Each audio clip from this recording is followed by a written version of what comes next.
We are here with a kind of a review or a look back at the deadline day and assessing where the squad is now. So apologies in advance for the absolute completely unorganized nature of this video, but it is what it is. I did say to you I was going to do a video after the Southampton game, just sort of looking back over deadline day and assessing where the squad is at the moment.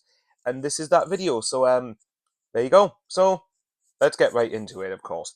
So let's quickly look back at deadline day. I wanted to leave this a few days to sort of gather thoughts a bit better and to sort of let the hype from the Southampton video die down because I want to try and keep getting content and keep getting money for it. But yeah, that's the selfish reason. But I wanted to sort of, over the international break, have a quick look back at our deals over deadline day and sort of assess it again. And there are podcasts and other YouTubers that have done this, but I thought I wanted to wait a little bit. I definitely don't do things by the norm. But to look back at deadline day, so we had 4 departures and 4 players coming in. Let's quickly touch on the departures. We had Elliot Embleton going. I'll quickly give my brief thoughts on each of the 8 deals that have happened. So the first one was Elliot Embleton going to Derby on a season-long loan. For Elliot Embleton, I think that's a cracking move, and I think for Derby, that's a very good signing. Obviously, he was unlucky with the injury. I think it was a broken leg he got at Hull last year. And it was a shame, really, that curtailed his season, really, because, he was an ever-present constant in that side. But I did get the impression now that you can't guarantee him a spot within the starting 11. So I think for me, getting him out on loan to a League One side was really good. Christian Speakman said himself with the club that we're waiting until January to see how he does. But for now, he's a Derby County player. So good move for him. Good move for all parties, I think, because he was going to struggle to get in the team at the moment. Danny Bart is the next one. I know that was the deal that happened very late on, but I kind of want to touch it in terms of fees that we got.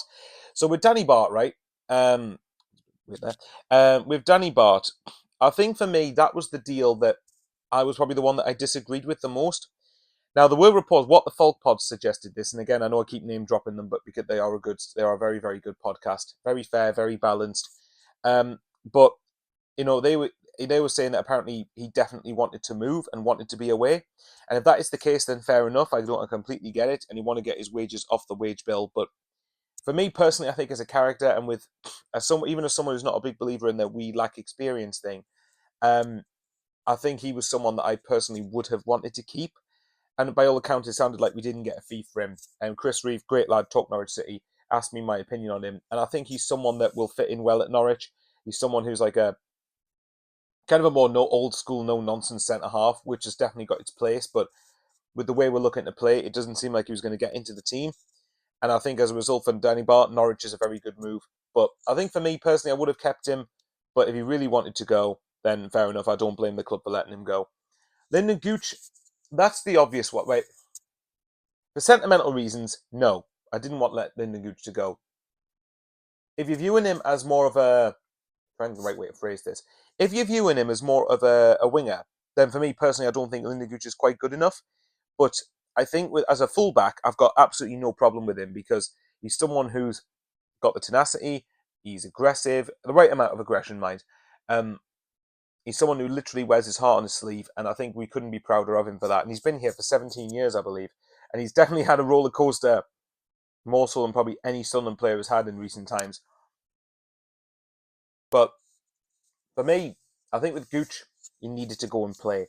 And I think with the way Trey Humes developed and with Timothy Pembele coming in from PSG, he was going to find himself even further down the pecking order. And for me with Gooch, I don't wish the manager he plays for any luck, but I do wish Lyndon Gooch a lot of luck because I think Bradley Sharp, again on What the Fog, I think did mention it best, that if you take out the sentiment, it makes sense. Sunderland get money for a player who wasn't going to play games. Stoke get a really, really good, versatile and hard-working defender. And Gooch gets to a club where he's going to play games in the Championship. If you remove sentiment, it completely makes sense.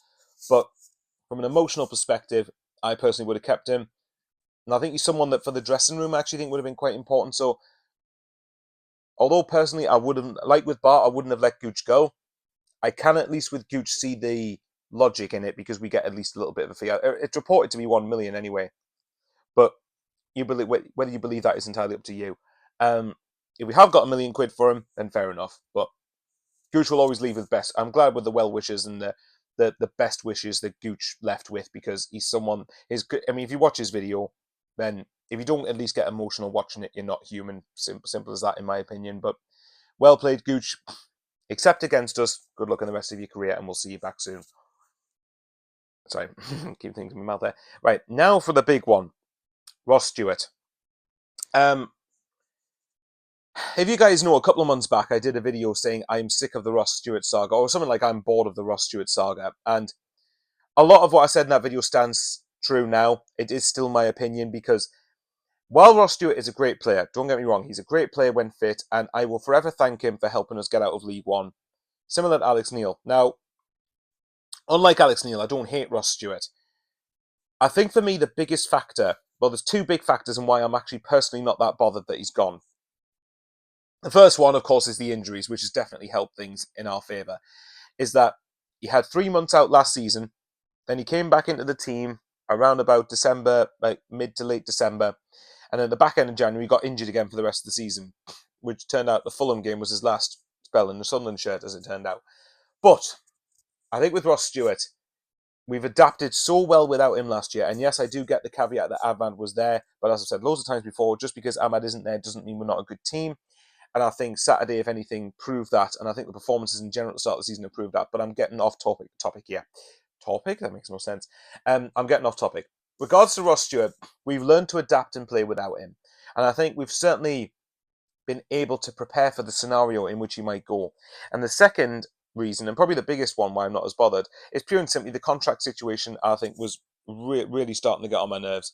It dragged on to the point where it went on for so long that I thought a resolution was needed, and it was evident he wasn't going to commit to a long-term contract. Obviously, he has to look after himself for his family and to get a contract that can set him up for life. But again, I feel like when he had an offer there in front of him for a year and didn't sign it, that was something that rubbed me up the wrong way a little bit. And I think, yes, it's the agent talk, isn't it? But at the end of the day, I just grew sick of the saga dragging on, and it came to the point where he had to go, I think. And to get the fee, and considering Chuba Akpom, and I said this on Fans React, considering Chuba Akpom left Borough for 12 million euros, which in pounds is about 10 million quid, even when you take out the Ross County's 15% sell-on clause, which of the £8 million guaranteed fee, we get 1.2 million to Ross County. That aside, you've got 6.8 million at least up front, plus potentially 2 million, maybe even 4, depending on what publication you read, in add-ons. So to get the fee we did for a player that was injured a lot, year left on his contract, and evidently wasn't signing a new contract, I think we've done pretty well.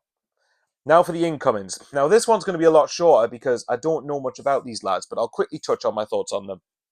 Right, I know I'm going to get this name wrong, so apologies in advance.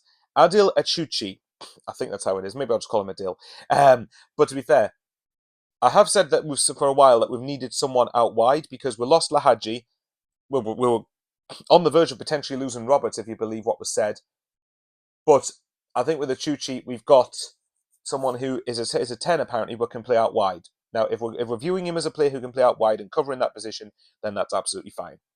Timothy Pembele, look, he's someone that looks like he was the Gooch replacement, and I think he's obviously someone who's going to take a while to settle in. Apparently, he's had an ACL injury this year, or he's just recovered from injury not long ago, so he's going to take a while to adapt. And again, him like Echuchi, both of them are moving to another country, so they'll take a while to adapt. But by all intents and purposes, what I've heard from both players, they're very highly rated.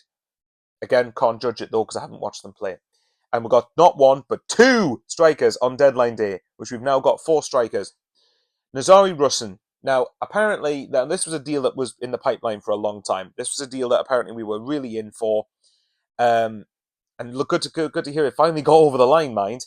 But, he's someone that apparently is someone who can be a winger and a striker. But by all intents and purposes, it sounds like we're going to play him as a striker. Unless, of course, the fourth option, Mason Burstow on loan from Chelsea, who apparently was linked with AC Milan, and some Chelsea fans, but apparently Nick Barnes was said to me and Sean on Fans React, bless Nick, when he could get a word in edgeways, so I kept interrupting him. I was an excitable little kid that night, or that day rather. But he said that Chelsea fans couldn't believe they let him go.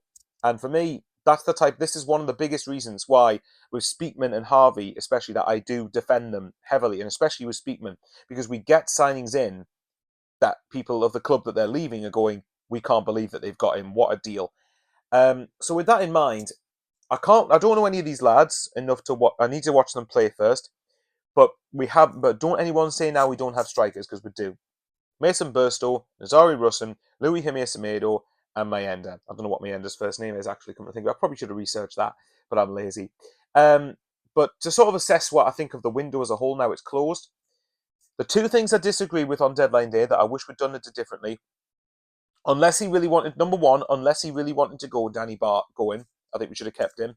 And secondly, I think we needed another central midfielder, because while I like Dan Neil and Pierre Ekwa like a lot, you're relying on both of them staying fit and not getting injured or having a dip in form or suspended.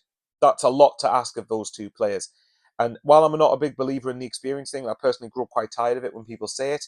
I think there is a point when you need to admit we need experience. And I think in midfield, that's the one area where I think we could have done with an experienced head. Maybe we're banking on Evans and Matete coming back and staying fit. We don't know. But with us, we like to take gambles, don't we? So there you go. That's my thoughts on the window.